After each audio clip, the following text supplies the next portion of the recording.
आदरणीय महोदय, हम में से अधिकांशतः ऐसे देशों से आए हैं जिनमें आपस में धर्म और कला, संस्कृत और व्यापार वाणिज्य के प्राचीन संबंध रहे हैं।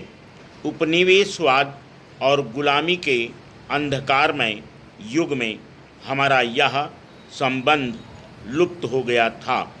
आज हमने फिर से बंधुत्व की भावना और आपसी संबंधों को सजीव बनाया है।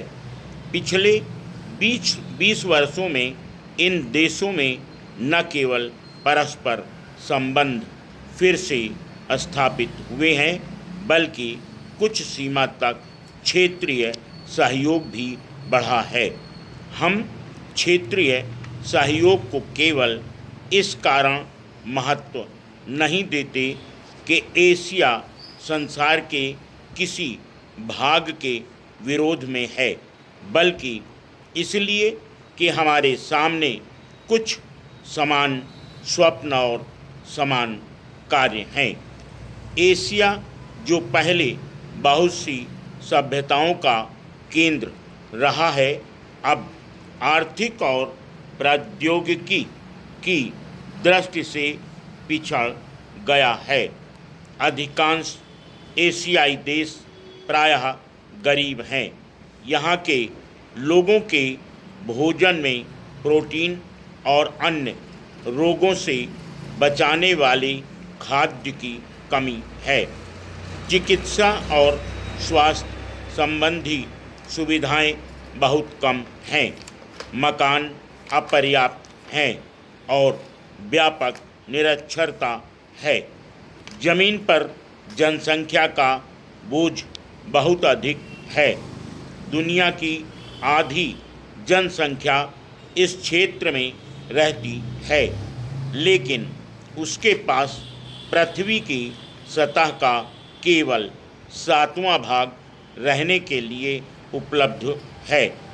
राजनीतिक स्वतंत्रता मिलने से एशियाई देशों के लोगों में अपनी उन्नति के लिए वैसी ही तड़प है जैसी कि संसार के अन्य विकासशील भागों में बेहतर और अधिक समृद्ध जीवन के लिए दिखाई देती है।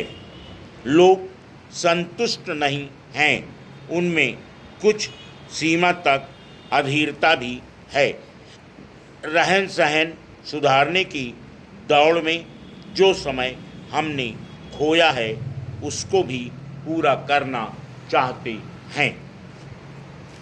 जब तक आधी मानवता गरीबी और अज्ञान में पड़ी है, स्थायी शांति कैसे हो सकती है। संयुक्त राष्ट्र संघ के घोषणा पत्र में सदस्य देशों द्वारा आर्थिक विकास को बढ़ावा देने के लिए अकेले और सामूहिक रूप से कार्रवाई करने की आवश्यकता को स्पष्ट रूप से स्वीकार किया गया है।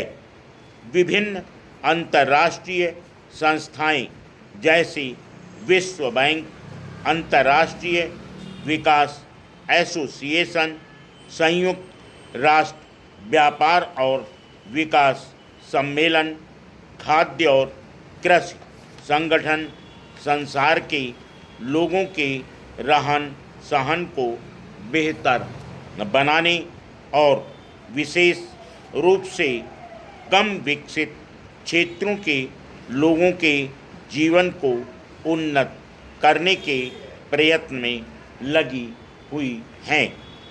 जैसा कि हम जानते हैं, संयुक्त राष्ट्र महासभा ने चालू दशक को संयुक्त राष्ट्र विकास दशक घोषित किया है।